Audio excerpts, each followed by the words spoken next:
Hey everyone, welcome back to the channel where today I have one of my FV107 replays. Now this is, what is the date of this replay? I have no idea. It's before the recent season start because we don't have the team percentage health bar thing. We don't have that here, so this is, it's not old, but it's not new. This is one that I played on stream quite a while ago. Well, no, I say quite a while ago. A month, 2 months ago. But this is a game that I think I play very, very well. I also play very, very poorly.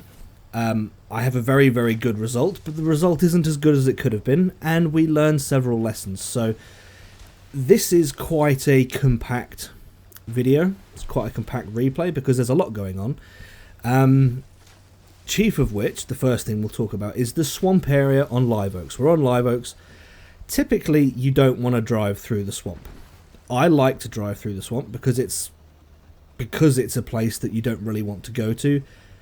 It's kind of a place where no one would expect you to be. So the kind of counterintuitive, the opposite thinking there with why you would go in the swamp. But the swamp can slow you down quite drastically, which is one of the main reasons why you don't want to go in there. So if you do go in the swamp, make sure you know where you can and can't go. Preferably do it in a light tank as well, because you've got the speed. I really wouldn't go in there in a medium or a heavy. Secondly, when you're in a light tank, you don't need to be active all the time. You can sit still from time to time and just passively spot, which is exactly what I'm doing here. And I believe this does, yeah, we go, there's the strategy paying off. I think I'm platooned with Russ here, actually. He's in the 4005, and I get the assist for... Is that Russ? Yes, it is Russ. I get the assist for his shot from the 4005. So there you go. You don't have to be running around with your pants on fire just because you're in a light tank. I know it's tempting, especially in tanks like the 101, 107. You don't have to do it all the time. Now, the second thing that we're going to discuss with the 107, because... it needs to be discussed. It's so easy to just run around RBRTing everything. And sometimes it works. There are moments in this game where it works. There are also moments in this game where it doesn't work. And you need to learn the difference between a situation where it will work and it won't work. So, the Turan 4 there, it worked. It would probably work for the 107 here, but I'm not trusting auto aim because it aims for center of mass, and I want to specifically hit weak points, so I'm manually aiming my shots. Turan 4, I didn't manually aim because I'm driving at high speed and I need to focus on where I'm driving. If I'm not driving at high speed, then yes, I will manually aim to make sure I hit the target where I want to hit it. There are occasions where you can drive full speed and manually aim, but if you're new to the game, still trying to figure out your playstyle, or if you're not, well, not even new to the game, you don't have to be new to the game, you can be an average, you know, just a fan of the game, you play it regularly, but your skill level's not quite as high as you'd like it to be, then of course, don't force yourself into manually aiming things. But you do need to learn when you can get away with auto lock and when you can't. Now, this is a situation where you can get away with it because the guy I'm chasing isn't turning drastically enough for auto lock to not work. He's actually... This is exactly what you want in a 107. If you're fighting another FV of either variant, 101, 107, this is kind of what you want. I'm now manually aiming because I know auto lock won't work. I'm back to auto locking because I know it will work. There's a lot going on here. There's a lot to like I said at the start. This is quite a compact video. There's a lot there's a lot going on. So we're 2 kills in, 1800 assist, which hasn't changed since Russ put his 4005 shot out, 2800 damage. Typically I wouldn't get involved in an FV versus FV fight. Historically I wouldn't. Since the server tick rate change that Wargaming did, it's more feasible to get into an FV versus FV fight. Hard on the brakes there because you do not want to ram a bulldog, and remember that about bulldogs. Bulldog drivers, you can ram things. If you're fighting a bulldog in a FV, do not get rammed by it. Do not ram them. They will kill you and you will not kill them. So again, another note, Pay attention to what the target is. Do not ram them if you do not need to. I rammed an FV earlier because I just wanted to throw him off, spin him around, get the kill. That's fine. But if it's anything, if it's anything other than a fellow FV, then you really don't want to do that. Now, if you're shooting at an E3, you want to do it from behind because you'll set him on fire just like that and he'll die.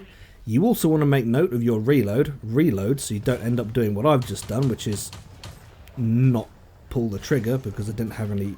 Well, I had one round loaded, shouldn't have done that. Now we're looking at a bulldog again.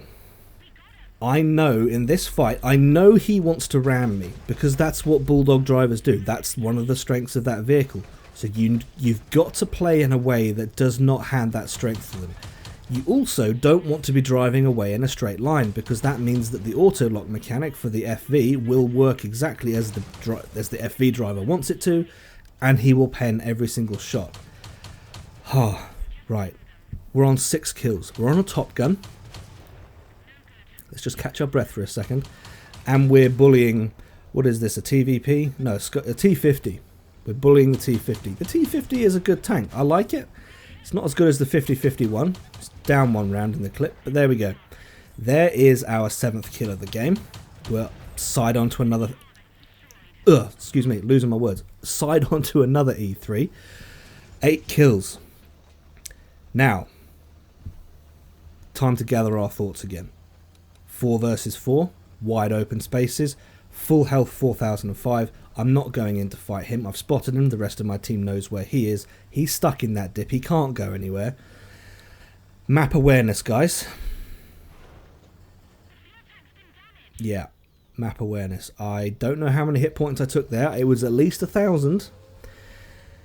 And I don't know which Pirates of the Caribbean movie it is, but I was previously very, very aggressive here, very, very confident. But now I'm near death, and there is a Pirates of the Caribbean movie where Johnny Depp says at one point death has a funny way of rearranging one's priorities.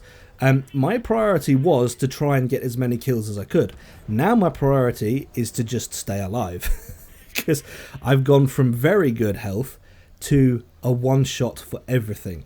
I'm now just passively scouting the last, I know where the last 2 mediums are. The tank destroyer is stuck in that dip back on the 1 line. So now this is a case of, well, I would have gone in for these guys. I would have had the confidence, but I'm a one-shot. I can't afford it. I can't afford to go for the one thing that I wanted from this game. I wanted to try and secure at least 10 kills. Map awareness, folks. Bad driving. It's my thing, isn't it? Like I said, some things went well in this game, some things didn't go well in this game, and that was one of the things that didn't go well. So now the 773 is the last medium left alive on their team. He's distracted by our medium, so I take the opportunity to sneak in behind and put a couple of cheeky shots in his back door. Don't know if he turns. I don't think he turns for me. No, I think, and I don't get the kill because someone else. Yeah, AMX takes the kill. Oh well, is what it is. Oh yeah, that's another thing. You don't have the right to kill anything, guys, as well. Let's just take a moment to acknowledge that. Kills are not yours, okay? Kills are for the team. There's no such thing as kill stealing. You might feel like there is, but there isn't. Get over yourself. Right. Now it's just the 4005 left.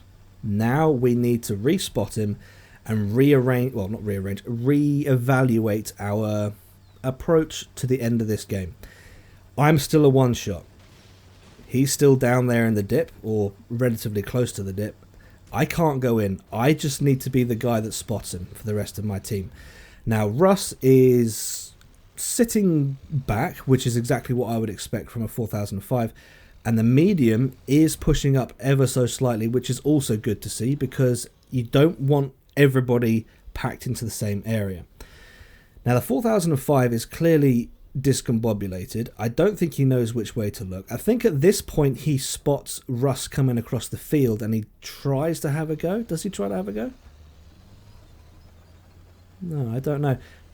Russ is very, very close, pushing it very aggressively. I decide, obviously, that now is a good time for me to go in. They trade shots, 793 hit points. He's got a patch kit going, but that's not going to help him. And I can't remember if I kill him. No, I don't. Again, kill wasn't mine. There's no such thing as kill stealing, folks. Come on. So there we go. We're MVP, 6,246 damage, 8 kills. But that result could have been better. It could have been better if my map awareness had been better. I didn't realise that little jump I did would have taken so much health off of me. But there we go. No reason to complain about that result. That was a stellar game. Absolutely brilliant. And a good example of how to play the FV107. I think that's, in one game, that encapsulates quite a lot of aspects of the 107. If there's anything there that I've missed about the 107, then obviously put that in the comments. But for now, guys, that is all I've got. So I hope you've enjoyed this video. If you have, please leave it a like. If not, a dislike. Subscribe if you haven't already, and I'll catch you in the next one.